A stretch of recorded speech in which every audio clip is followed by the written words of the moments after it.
Secundaria primer grado. Ciencias. Biología. Juguemos a descubrir un mundo microscópico.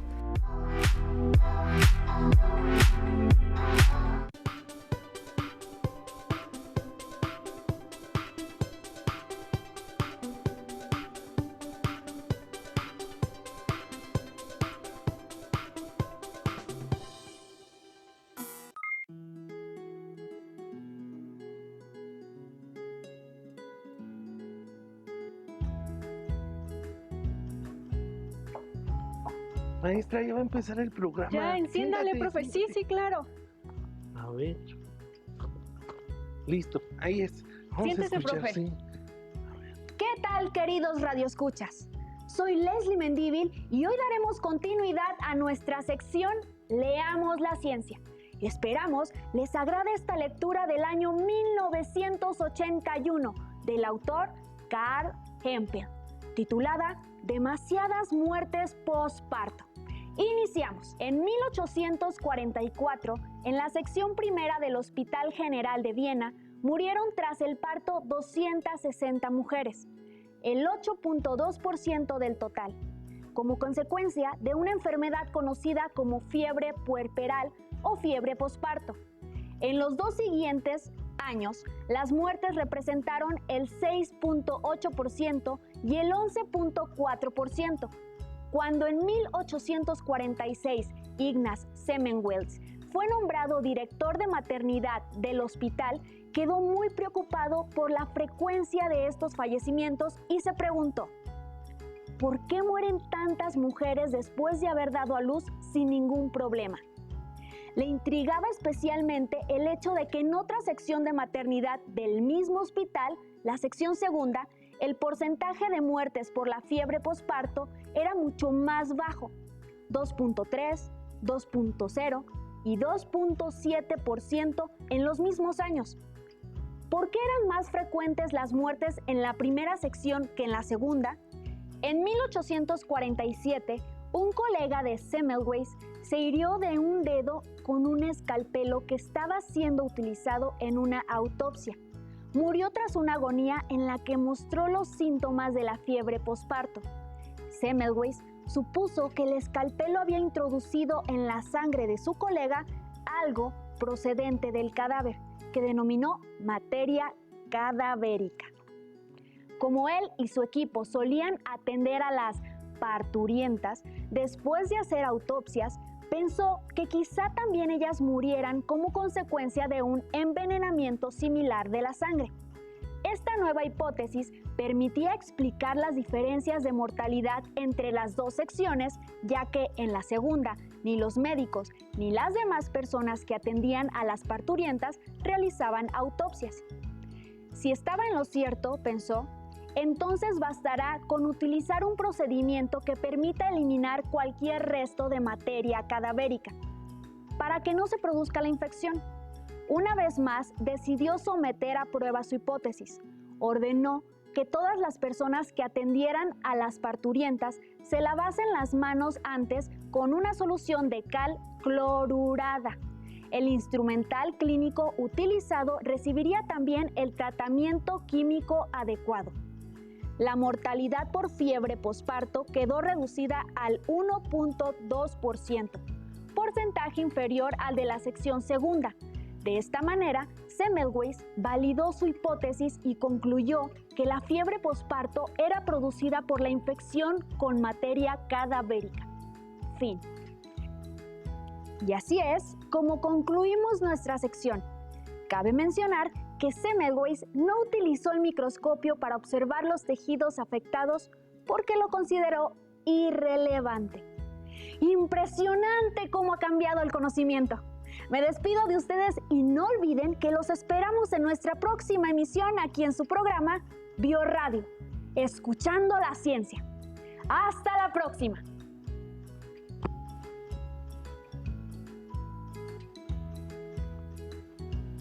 Maestra, qué buen programa. Sí, maestro, estuvo muy interesante. Fíjate que me llamó mucho la atención eso de materia cadavérica, como si una parte de la persona que murió fuera introducida a una viva. y eso provocara una enfermedad, como si fuera un envenenamiento a través de la sangre. Aunque en la ciencia actual esa hipótesis suena un poco extraña e incoherente, ¿no lo cree, maestra? Quizá en la actualidad suene incoherente o pareciera imposible, maestra. Pero en 1847 los científicos no contaban con la suficiente tecnología para comprobar la existencia de la vida microbiana. Y de ahí la importancia que tiene el avance tecnológico que, sin duda, ha revolucionado gran parte de las ciencias como la biología o la química, en beneficio de nuestra salud. Tiene mucha razón, maestra, pero ¿qué le parece si antes de continuar saludamos a nuestros estudiantes? Sean bienvenidas y bienvenidos a una sesión más de la asignatura de Ciencias Biología. Es un gusto estar nuevamente con ustedes. Y como ya vieron y escucharon, tendremos una sesión muy interesante. Soy la profesora Brenda Ramírez Sotelo. Yo soy el profesor Rodolfo García Mejía. Estamos seguros que la sesión les fascinará. Para ello, solo requerimos de su atención y disposición al trabajo. Daremos inicio a un nuevo aprendizaje esperado. Identifica cómo los cambios tecnológicos favorecen el avance en el conocimiento de los seres vivos. El propósito a estudiar será reconocer la importancia del uso del microscopio para el conocimiento de los seres vivos. Y el título de la sesión para aprender sobre el microscopio es Juguemos a descubrir un mundo microscópico. Como todas las sesiones, les pedimos tener a la mano su libreta de la asignatura, libro de Ciencias Biología, colores, lápices y bolígrafo. Además, recuerden tener listo su abecedario biológico para poder anexar el nuevo concepto que formará parte de él. ¿Están preparadas y preparados? Iniciamos.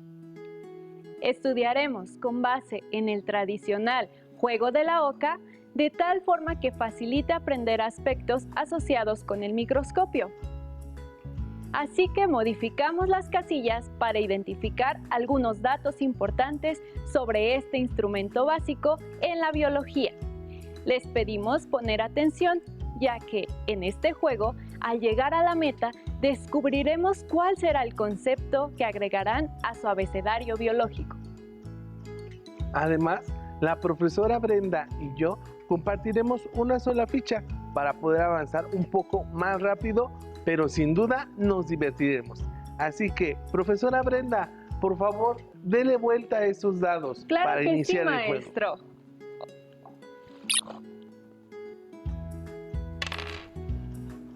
Dos. Y la casilla número 2 dice, microscopio. Bien, describamos qué es el microscopio.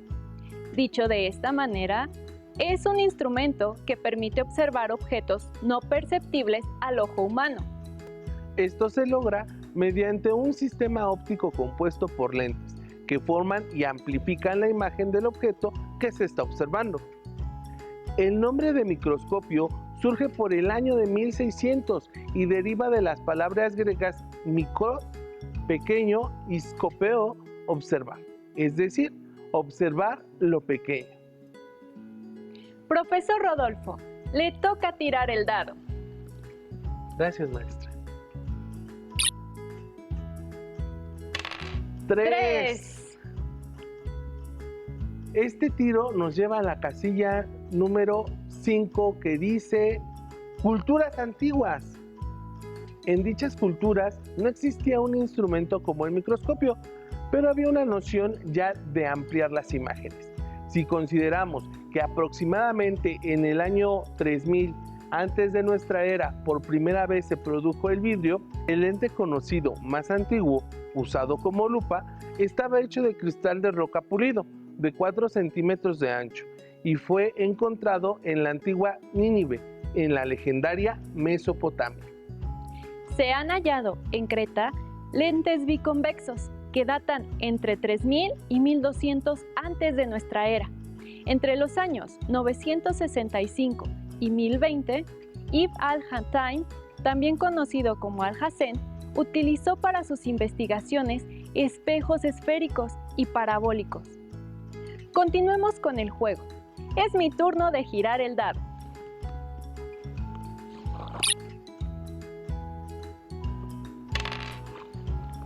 ¡4! Vamos a la casilla 9, que es... ¡Oh, un científico! Zacharias Jensen. Originario de los Países Bajos, actualmente territorio de Holanda, es considerado el primero en realizar un microscopio compuesto por dos lentes. Ya que hablamos sobre la historia del microscopio, es un buen momento para comentar que existe una polémica respecto a la invención del microscopio, ya que algunos afirman que fue Galileo Galilei quien lo realizó primero. Qué bueno que lo mencionas, maestro, para aclararles a nuestros estudiantes que algunos especialistas consideran que fue el segundo. Con base en las fechas investigadas, Zacharias Jensen lo crea en 1590 y Galileo Galilei realiza su microscopio compuesto con una lente convexa y otra cóncava en 1610. Continuemos con el juego, profesor Rodolfo. Le toca girar el dado.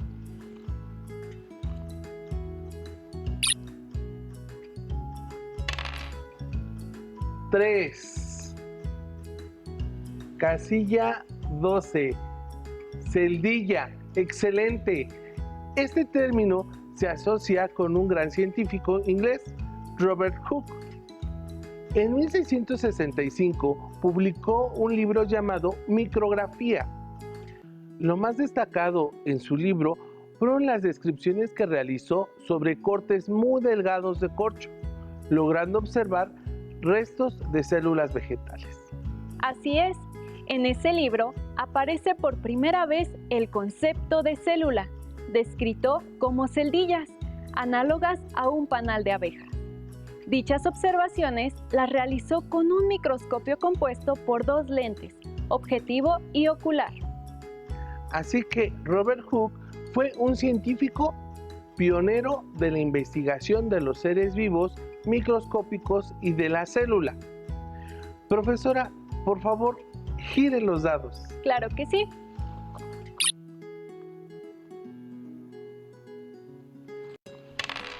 ¡3!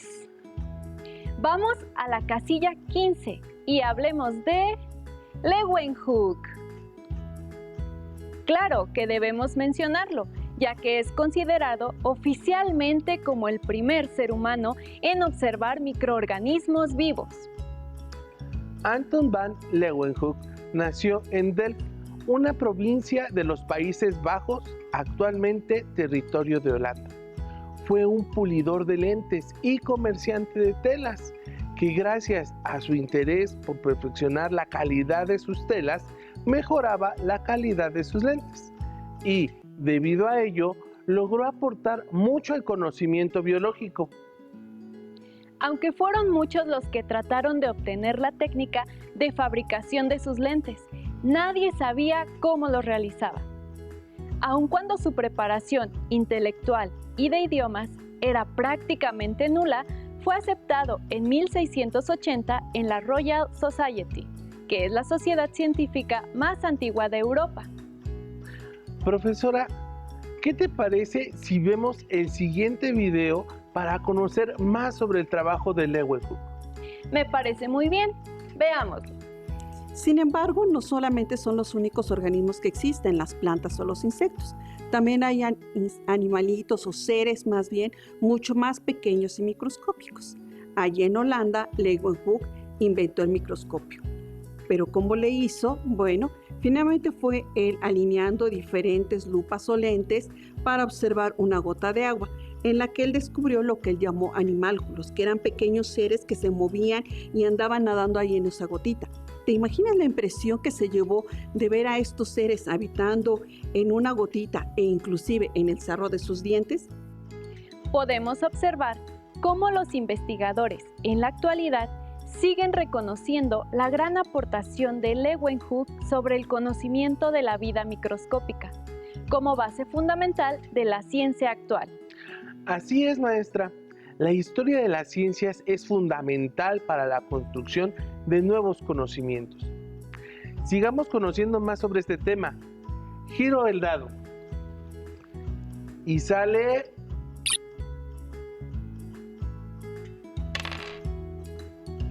4. Vamos a la casilla 19. Hablemos de teoría celular.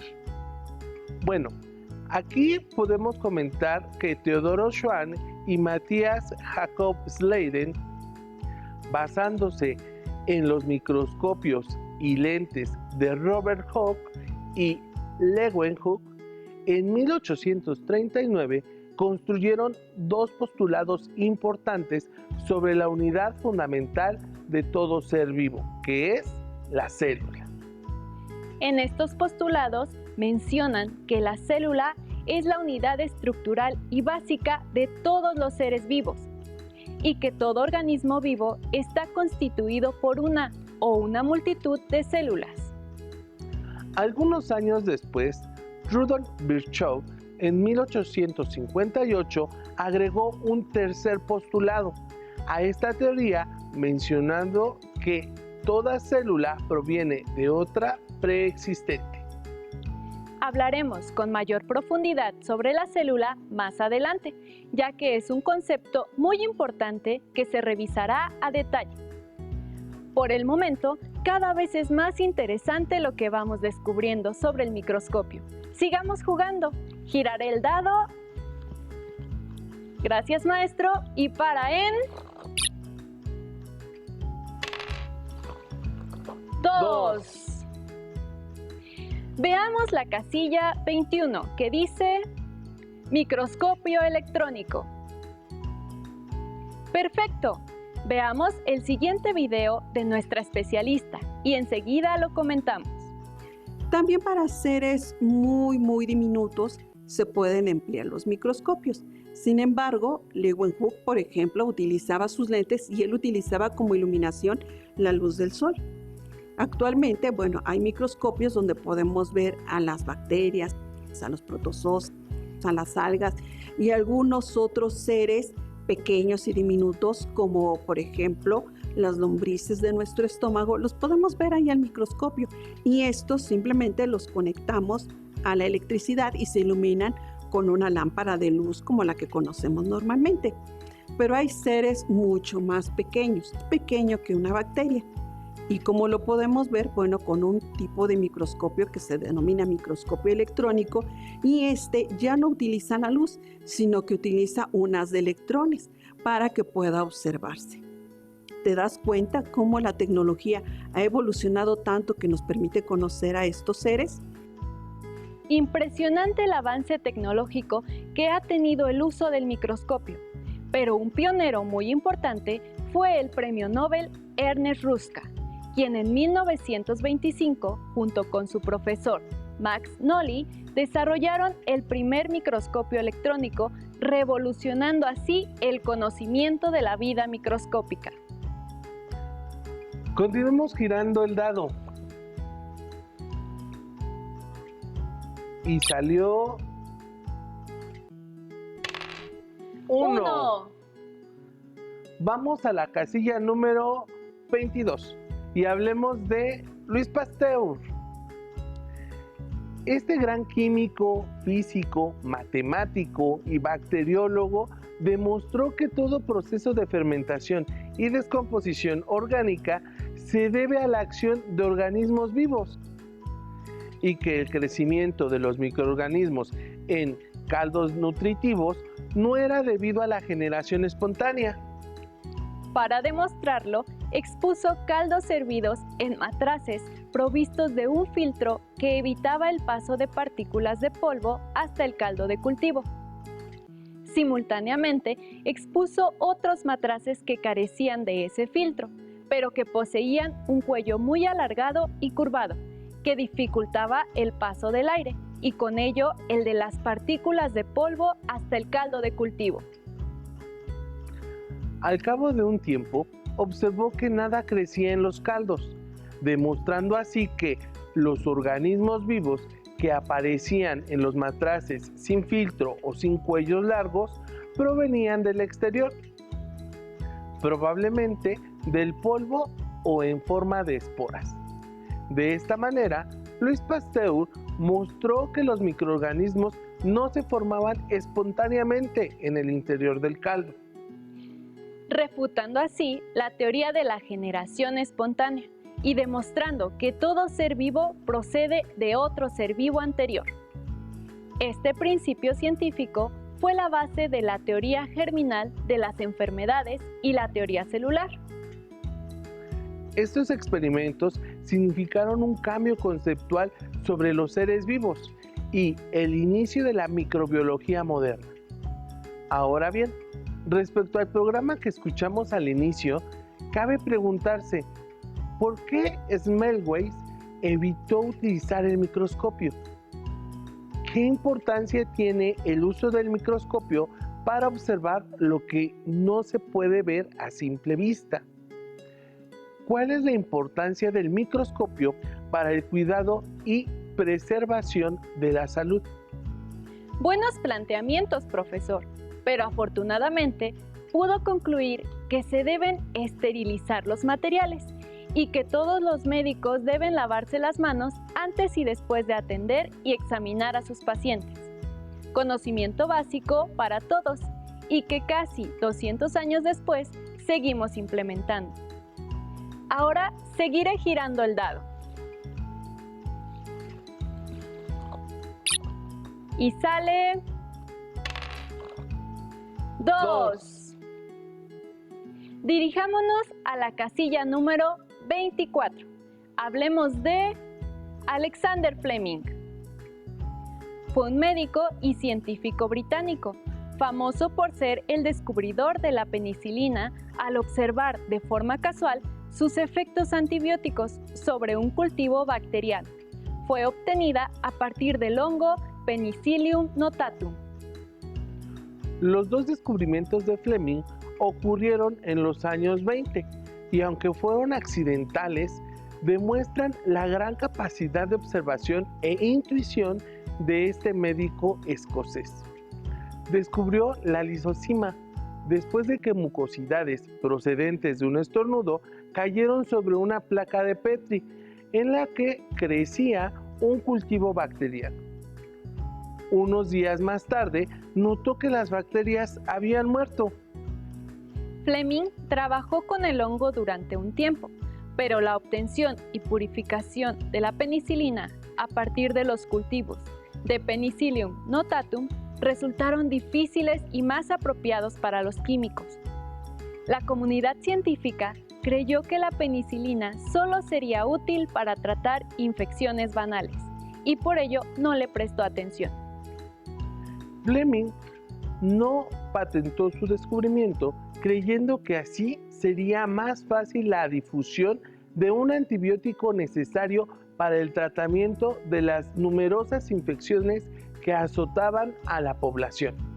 Ya casi llegamos a la meta para descubrir cuál es la palabra que agregarán a su abecedario biológico.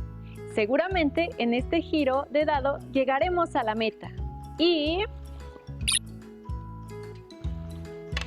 6. ¡Excelente! Llegamos a la meta. Y ahora sí conocerán qué concepto incorporarán al abecedario biológico. ¿Pueden inferir cuál es? Muy bien. Incluyan el concepto de microscopio a su abecedario biológico. En conclusión, el microscopio marca un antes y un después con la historia del conocimiento científico, específicamente en el campo de la biología y la medicina. Este instrumento permite observar en un tamaño aumentado microorganismos y células que no se pueden ver a simple vista. Ahora, los retamos a que reconozcan la importancia del microscopio con base en la hipótesis que generaron los médicos que escuchamos en el programa de radio con el que iniciamos la sesión. Para ello, reflexionen y contesten las siguientes 3 preguntas. Estas las planteamos cuando abordamos los trabajos de Louis Pasteur. Las recordamos para que puedan anotarlas. La primera pregunta es, ¿por qué Semmelweis evitó utilizar el microscopio? La segunda pregunta es, ¿qué importancia tiene el uso del microscopio para observar lo que no se puede ver a simple vista? Y la última pregunta es, ¿cuál es la importancia del microscopio para el cuidado y preservación de la salud? Si requieren apoyo, consulten su libro de texto o busquen en internet. No olviden compartir sus respuestas con sus profesoras o profesores. Agradecemos su atención a esta sesión de Ciencias Biología. Me despido de ustedes. Soy la profesora Brenda Ramírez Sotelo. No olviden realizar su reto y si tienen dudas, coméntenlas con sus maestras y maestros. Soy el profesor Rodolfo García Mejía. Nos vemos pronto aquí en Aprende en Casa 2. Si tienes dudas o necesitas ayuda, llama al Centro de Apoyo Pedagógico a Distancia. El número de teléfono para secundaria es el 55 36 01 71 23.